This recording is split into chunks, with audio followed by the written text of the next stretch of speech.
bí ta ti lọ ṣiṣẹ́ náà ni wọ́n ti lé wa bọ̀ ọ́lá pé mi ò mọ ibì kankan bíbẹ̀ ẹ̀yọ kan mú mi.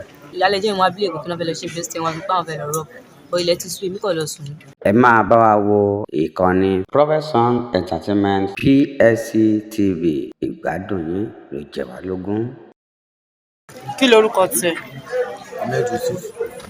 Mo tọ́mọ ọdún mélòó? 25. Ọmọ ìlú bo ni ẹ́? Ọ̀yọ́ State.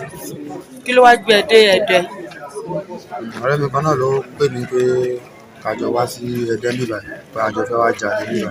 Kí lorúkọ ọ̀rẹ́ yẹn? Ọdún. Ibo lẹ ti mọ́ra? Èkó láti mọ́ra. Kí ló ń ṣe lÉkòó?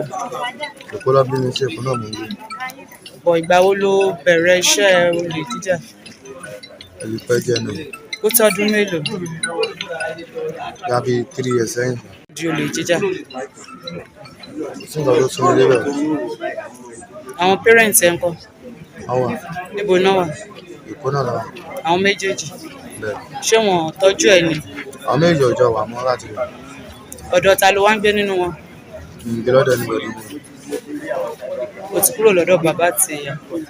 Ṣùgbọ́n iṣẹ́ kí ló ń ṣe lÉkòó yàtọ̀ sí olè jíjà? Iṣẹ́ télọ̀ ni mo ṣe. O dẹ̀ ti ṣe freedom. Bẹ́ẹ̀. O dẹ̀ ń ríṣẹ́ gbà. Bẹ́ẹ̀. Kí ló wá dé tó tún fi ń jalè?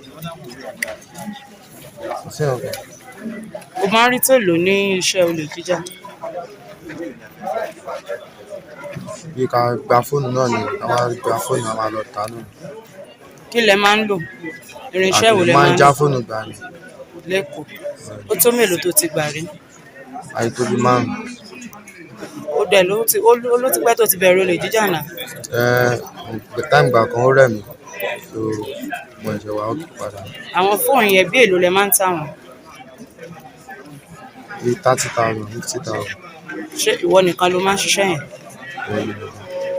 Kí ló wá máa ń fowó ẹ̀ ṣe? Máa fi maintain ara mi náà. Bíi maintain bí báwo? Kò sẹ́ni tó ń fìdí mi kò sẹ́ni tó ń fún mi ní ọkàn mi náà mò ń tọ́jú ara mi bára mi. O dẹ̀ tí ní girlfriend?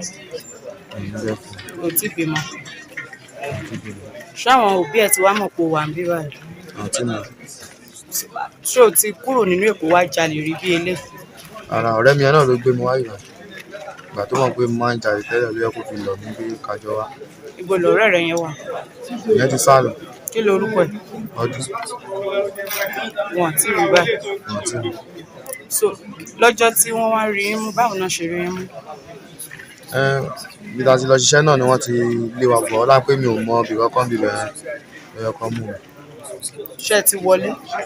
Àti wọlé. Kí lẹ ti gbà? Àti gba àwọn fóònù wọn owó wọn náà láti gbà. Káwọn ọlọ́pàá tó dé. Bẹ́ẹ̀. Àwọn nǹkan tẹ wá gbà yẹn ń kọ́ báyìí.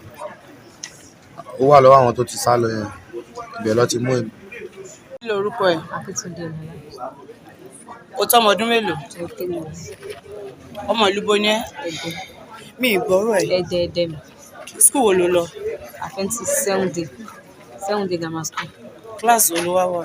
Mo ti parí torí mo ti bẹ̀rẹ̀ Òkè ìgbà wo ló parí? 2020. Òkè o ti bímọ. Ibo lò ń gbé? Mo ń gbé Ẹdẹ bọ̀ mo máa ń ṣiṣẹ́ lọ s'Èkó. Iṣẹ́ kí ni? Mo bá yàn tajà. Ọkọ ẹ̀ ń kọ́? Àjọ wà torí kò gbọ́mọ lọ́wọ́ mi. Kí ló wá gbé ẹ débí?